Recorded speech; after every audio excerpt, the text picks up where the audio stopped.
I called him Superman before last season. LaNorris Sellers is him.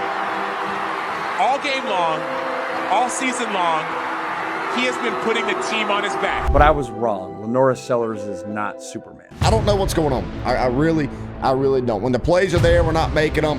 Whatever the plan was coming into the season, a lot of match and set it on fire. So if he's not Superman, who is he? Who's this insanely gifted specimen of a human playing quarterback for the Gamecocks? The dude's almost all-powerful, but he's volatile. He's capable of anything you want from a quarterback, but he's erratic. The dude's dangerous, but he's unorthodox. You know who he reminds me of? A good old Ricky Bobby. I can get used to this winning thing! See, in the movie Talladega Nights, Ricky Bobby's the most unstoppable driver when he's locked in, but he's also clear and away the most unstable. Mr. Bobby, come on down here! Help me, Jesus!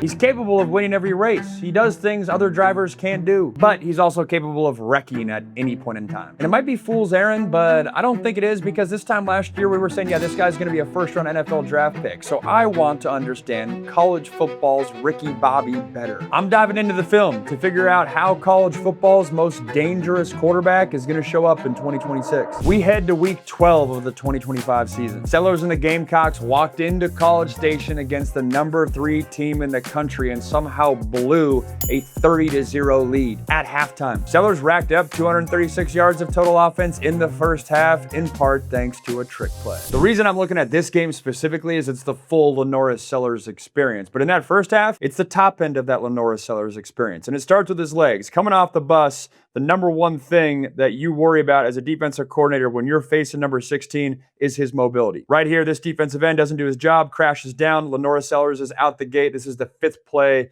of the game, and his legs are already a factor. Check out that defensive end, crashes down, pulls that rock, out the gate. Easy 10-yard gain on that one. But then what gets you so excited, the reason this time last year we were saying, hey, could he be the next Cam Newton? That's why I called him the Superman, because he was on that SEC path. Hey, if he plays right, he could be maybe a first-round draft pick. It's because you pair the legs with throws like this. This is just a good old-fashioned go ball, top of the screen, one-on-one matchup. Look at Sellers. He steps up in this pocket and delivers a dime on the outside. We're going to get the back view here too, because it is such a pretty throw. 1, 2, 3, steps up, ball out. You can see the arm strength, puts it right on the money. Gamecocks up early on in this game. When you pair both those plays, which happened, I believe, first 2 drives, you're like, yo, it's no joke why he could be one of the best quarterbacks in college football. A couple drives later, they combine both the mobility and the arm strength. He's going to roll out to his right. This defensive end gets upfield, so LaNorris cuts underneath, and he's got a little inside release curl route, completes it there, and this is a house call for 6. This looks like, oh, wow, this is a great way to use his legs. I'll get to it later on in the video, why I don't like these play calls for LaNorris, because it handicaps him. But right here, it works. Easy pitch and catch, and it's a foot race. This is the viral moment where they had some beef in the tunnel, too. Appears to get into a confrontation with 2 South Carolina football players. Here we see his mobility again. This safety is going to roll down. He's going to get pressure from his left-hand side. Sellers is going to leak out to his right, and he's one-on-one with a safety. This isn't even one-on-one with a defensive end or linebacker. One-on-one with this safety, makes a miss, picks up a nice chunk of yards. The first half in this game, full LaNorris Sellers experience. Pressure out, wop with the juke, picks up a gain, gets you excited. Here again, we're rolling out right. Again, it's fool's gold. This looks like a good play. It trapped South Carolina later on in this game, but he's got a corner route here, hitch on the outside. He's going to hit this corner route onto the sideline. It's a nice little pitch and catch. Ball out, split the field in half, receiver open, poor coverage. South Carolina takes advantage.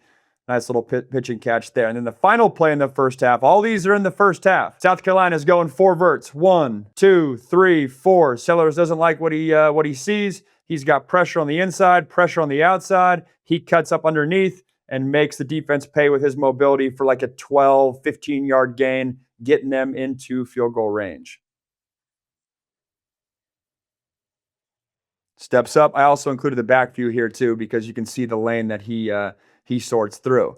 But right when you're watching this film, it's like, all right, there's a reason this guy, the top end for this guy, is a top 5 quarterback in college football. But that was college football Ricky Bobby at his best. In the second half, it was Ricky Bobby at his worst. The Texas A&M defense held the Gamecocks to just 76 total yards of offense and sacked Sellers 4 times the rest of the way, which helped them complete the 27-point comeback. And I told you, the rollout plays, they're fool's gold because you can tell a lot about an offensive coordinator's confidence in his quarterback by the way in which he calls plays. What does he call on third down, crucial down, on the road? Gotta have it. And when you call rollout plays, it helps the defense because you're splitting the defense in half.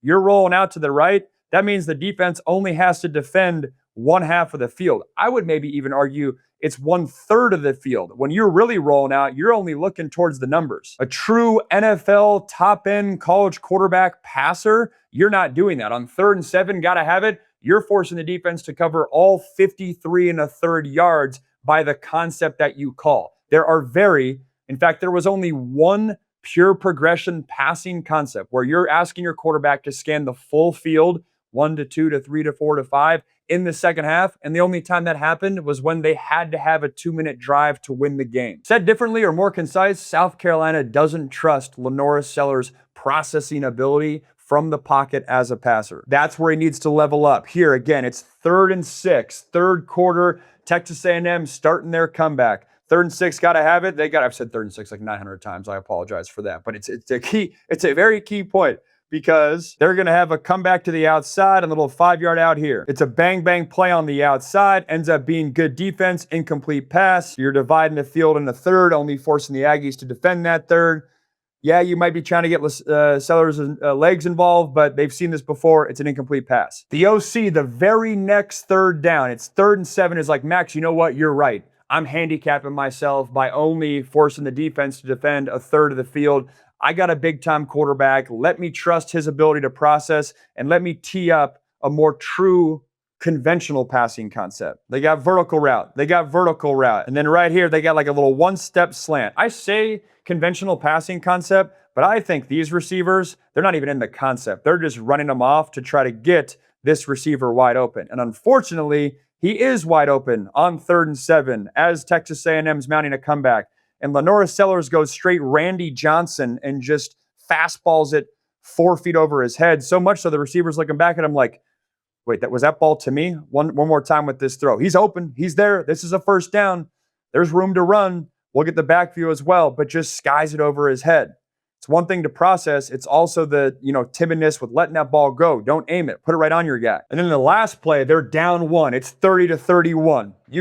I know Texas A&M is making a comeback, but big-time quarterback, you can make a throw to be the spoiler. And right here, he's got an opportunity to do it, but he lets it go. It's 4 verts for South Carolina. 1, 2, 3, 4. I want you to pay attention to this safety. That's the safety in a bind. Does he go here or does he go here? He's going to venture on over here and double team this slot receiver. And this receiver right down the right hash is wide ass open. He's there. Trust your read. Don't have your eyes get glued on one receiver and let this ball go right now, or even a half second later, up the seam for 6. And we're not even making this breakdown. Or we are making this breakdown, but it's through a completely different light. Instead, as we see in the back view, look at his eyes. He only stays down the left hash. Doesn't get to that other seam. That is not a complex read, but it's one that gets away from him in this game. I know that's just one game, but that is the perfect example of the full LaNorris Sellers experience as he heads into 2026. He's the most powerful and the most volatile quarterback in the SEC. When the dude's locked in, nobody in college football is more dangerous. When the void takes over, nobody is more frustrating to watch in college football because you're like, yo, that game-winning touchdown's right there. The offensive line's better. The system around him is better this year. And the question this season isn't whether Sellers has the talent.